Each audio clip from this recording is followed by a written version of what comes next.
Hi, this is Andrew, President and Founding Partner of PC275 Realty, and this is my video series for campaigning in the Board of Directors at LSTAR 2018.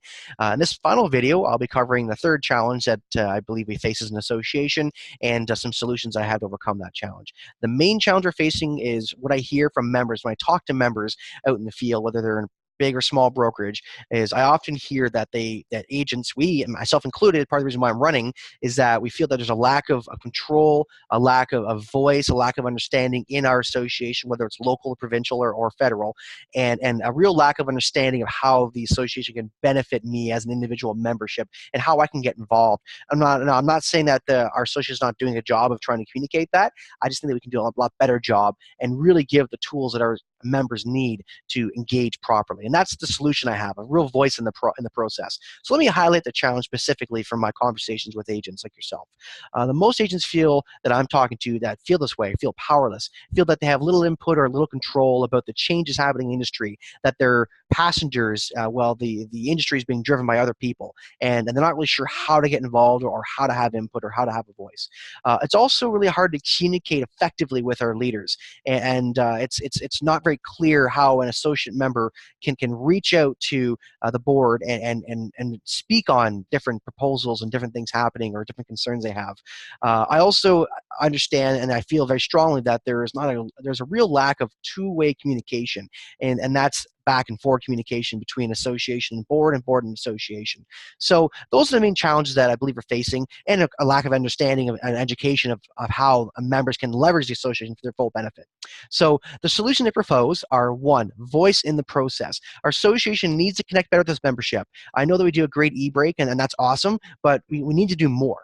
And it's not just about a one-way broadcast kind of a communication, it's about a two-way conversation. I propose we increase transparency between the board and the association by improving the access to reporting and updates on the board initiatives that are, the projects that are happening and the plans the board's taking to drive the membership forward and the association forward.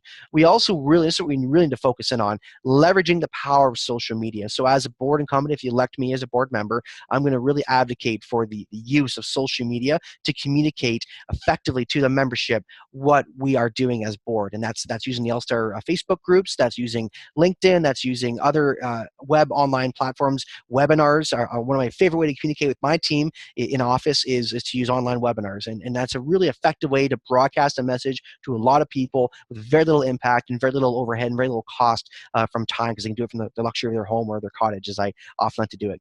So the last thing, of course, is like their members to be able to voice their thoughts on any major board initiatives. So before the board just goes ahead and does things like the Ontario Collective, which I agree with ultimately, but before they do those things, I would like to see more collaboration with the membership and a better way for the members to be aware of what's happening and to voice their input. Because I know with the brain power that we have in our association, whether it's local or provincial or beyond, I know that the brain power there can overcome the challenges we face. Together, we can rise up against the big billion-dollar companies that are coming to gobble up our market share, and we can build a better real estate industry for us and for our consumers. But it's going to require us leveraging all of our talents and all of our brain power, and that can only happen through better communication, which is I'm a huge advocate of. If I've not been very clear through these video series, I'm a huge advocate of education, communication, and collaboration. So the next steps, I'm going to ask on October 30th when you receive that email, or if you choose to show up in person November 9th, that you vote for Andrew. That's me. And together we can face these challenges and overcome them. I know we can. I like to end all videos with a little testimonial because I'm a huge fan of third-party endorsement. So this testimonial says, Andrew Crook has been an amazing mentor to me. In a leadership role, he is inspiring, communicates directly and clearly, and is an effective motivator. He is very dedicated and committed to the job, committed to getting the job done when he sets his mind to something. He always does the right thing and has excellent morals, values, and ethics. Thank you. He believes very strongly in transparency, equality, and justice for all. Absolutely. And he'll be an excellent role model and representative for the LSTAR Association. Thank you so much, Caley. I really appreciate your contribution and your consideration and support. And thank you for your time and consideration in watching this video. I'm going to ask you, if you've not watched the other video series, to check out the other video series are linked in the playlist as well. Please engage. I want to hear from you, whether you engage in comments, emails, whatever. I want to hear from you. Thank you so much for your time. I hope you'll consider voting for me on the Board of Directors, LSTAR 2018, so I can work for you to build a better industry together. Thank you so much. Have a great day.